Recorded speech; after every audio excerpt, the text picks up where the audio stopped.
more of a power hitter and more of a relaxed hitter with Edwin Encarnacion here. He don't have to put all the pressure on him like he did in years in the fourth hole. Even though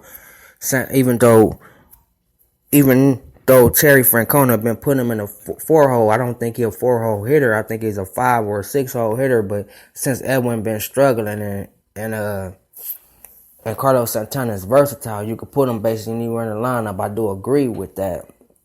But I just felt like either the 4 through 6 spot is a great spot for him.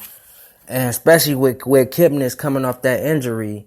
I mean, batting 6, I felt like that messed with his confidence, and it would have took him a longer time to, get back to the Jason Kipnis that we know. And I said my lineup will be Kipnis. I will put Kipnis back up in the top of the lineup because that is where he belongs, and that is that is where he's comfortable at, and he can produce runs, and he can produce, more hits for this team. And he did it. And in the last 13 games, like I told y'all, his batting average is 351, 5 home runs, 13 RBIs. He's been hitting and he's been getting clutch hits, timely hits. As you can see yesterday, he had 2 RBIs and he had 4 hits and 2 RBIs. He's batting 242, so he's getting timely hitting. He's staying back. He's not doing too much. He's taking the ball the other way. He's not forcing things. He's not pulling the ball.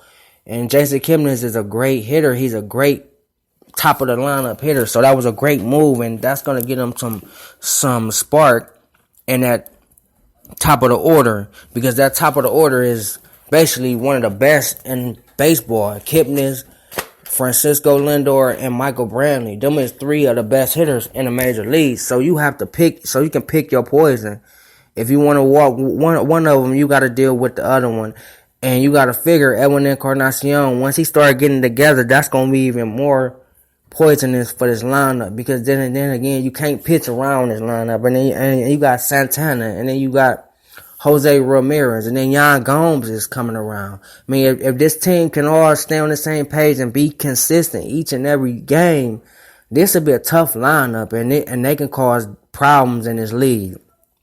So I'm just hoping yesterday's game is a turnaround game for this lineup, because if they can run away with this division. As you look at this division, this division is not good. It's not good.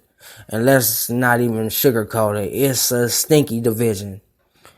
The Indians should be way above 2 games over the 500 mark. But they haven't been playing Cleveland Indians baseball, and they been having a couple injuries. And we know Edwin Encarnacion, with the signing of him, we know you got to give him time, but he should be coming around by now, and I think at the end of the year, his numbers will add up. He might not have the numbers that he had last year with the Blue Jays, but he'll have decent numbers. Trust and believe me. I just feel like with his 7-game hitting streak, and I feel like he's been hitting okay. He's been hitting when he's been hitting, but his hits has been like singles with nobody on, and 2-out singles with nobody on. But his timely hitting, he's been striking out a lot. He got 60 strikeouts to 30 walks. He's 9th in strikeouts, and he's 5th in walks in the major leagues. I mean, he has to get that strikeout down more. He can't be forcing things. I know he want to do so good for this team, but I feel like times when he have bases loaded and runners in scoring position, he try to swing for the fences, and he's trying to do too much when he just gotta let the game come to him in situational at bats. I mean, look what Kipnis do. He take the ball the other way. If the pitcher gonna throw it outside, he gonna take it the other way. He gonna slap it towards that way. Edwin Encarnacion, he trying to hit a home run. He's either trying to swing for the fences, or he's trying to pull the ball. I mean, or he's just trying to do too much at his at-bats. He's not taking what the pitcher is giving him. He's a great hitter. Teams is not going to give him a lot of stuff to hit. So he have to take his walks. And when the opportunity comes, and when the pitcher make a mistake, you have to make him pay, because you such a great hitter that teams know and they scout you and they not gonna give you nothing to hit, and that's what they've been doing. So he have to stay patient, take his walks, and get more timely hitting, because if he can get more timely hitting, then his RBIs can increase. As you can see, he's third in the team in the home run, and he got 9 home runs and 20 RBIs, and he haven't even been having a good year. So we know once he get it going, it's gonna be nice, and it's gonna give that lineup an extra spark, because everybody else is gonna feed off that. They already been playing good with him struggling with the top of the lineup, but when he started getting it going, it just make this lineup more potent and more poisonous, and it's going to be a tough lineup to hit. And Yan Gomes has been hitting the ball great. 2 weeks ago, he had a 0.97, a .97 batting average, and now he's batting .250. That's amazing. Yan Gomes is starting to come around. I think he's getting healthier. I think he's just letting the game come to him. Like I was talking about Edwin Encarnacion, he's letting the game come to him. And he's being Yan Gomes. He's taking what the pitchers give him. He's not swinging at balls, and he's hitting pitches that's in the zone. He's taking advantage of it, and he's doing a great job. And you got to look at Michael Brantley. He's having a great year too. He's batting .304. He had 3 hits and 1 RBI yesterday. The man is just they don't call him Dr. Smooth for nothing. He just smooth, and he just know how to hit. He's one of the top 5 or 10 hitters in baseball. He's hard to strike out. I mean, he knows where holes at. He knows where gaps at. He know how to hit a home run. He know how to play in signals and time. He know how to get timely hitting.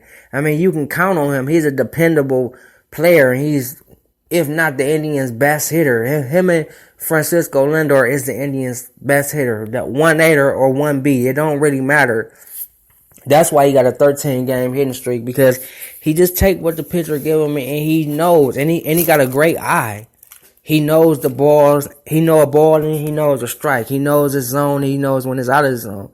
He knows when they're trying to force him to pull the ball or trying to force him to get out of the zone. He doesn't do that. He take what the pitcher give him, and he takes advantage of the opportunity when they mess up.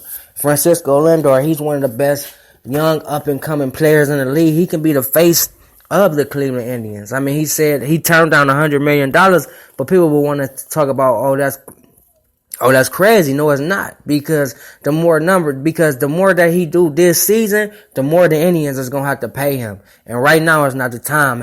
Right now, he feel he worth more than $100 million. Like I said, they might have to pay him nearly close to a $200 million contract. He's that good. Defensively, he's the best shortstop in the game. Offensively, he's one of the best hitters. His timely hitting is awesome. And not only that, when they need a spark, when a team is not going, he give them a double or a triple. So he's a viable piece to this club in the years coming, not just this year, but I'm talking about 5, 6, 7 years down the line. Francisco Lindor is only 22 years old. So that's young, and he's a talent. So that 14-game hitting streak, he's been doing a great job of just taking advantage of pitches. And another thing I like about him, he worked on the offseason, is his power. Last year he had 15 home runs. This year he already got 11, so he gonna surpass what he had last year. And that's just get credit to him of his dedication and his hard work to the game. He loved the game of baseball. I don't think he never will cheat the game of baseball, and that's why his numbers is adding up to what he's doing, because he's put in work in the offseason and is producing. So you have to give Frankie Lindor a round of applause, because that man is really, really, really having a great career, and it's just the beginning. And I feel like he the face of this franchise, and he can easily be the face of the major league, one of the players. The major leagues, what hurt the major leagues and the NFL? There's not a player league, so they have to get their players more involved. I feel like the Francisco Lindors need to be on national TV more. The Mike Trouts, the the Harpers, all of them, the Carlos Corolla, they all have to be on national TV more so you can get more exposure because fans know who they is, but a lot of them don't. And Frankie is one of them. So that's a thing that I feel about this lineup. So this lineup, hopefully tonight, starting in about an hour, they can get it together and get these bats going and this pitching going. We got Bauer pitching tonight. We hope that he have a great game. Coming up, I'm going to give you some stats of what the Indians doing this season and team stats and compare it to their last year's stats. I know you can't compare them right now, but I'm going to give you a closer look because this season is not over.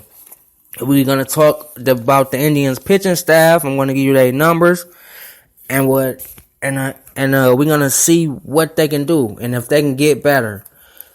Back with you in a minute. Stay tuned to the CV Sports Talk Show. Don't go nowhere.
Welcome back to the CV Sports Talk Show. We was talking about the Tribe and their records and their batting and their pitching, and we're going to continue to get into that.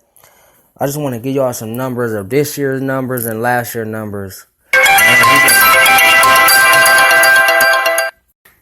And you're going to see the big difference. And you're going to see the big difference you're going to see the difference between last year and this year. Now, I want to get into last year. I want to get into this year's season stats. And the Indians, they 23rd in runs scored. They tied for 20th in batting average with a 241 batting average. They tied with Detroit. They 17th in home runs, 23rd in RBIs. They tied for 23rd in stolen bases with Oakland. They 10th in the major leagues in the ERA. They tied for 7th in runners and scoring they tied for 7th in whiff is with runners and scoring position. And they first in strikeouts per 9 innings. Now, as you can see, that's kind of middle of the pack stuff for this year. Last year, now look at last year's totals. They was 5th in strikeouts per inning, 6th in whiff, 7th in ERA, 4th in stolen bases, 5th in run scores, 8th in. They was the 8th best team in RBIs. They was 18th in home runs, and they was tied for 3rd, and they was tied for 5th in batting average last year. Now, as you can see, this year it's still early. They a middle of the pack team. That's saying that you just inconsistent. That's saying that you not you haven't created an identity, because last year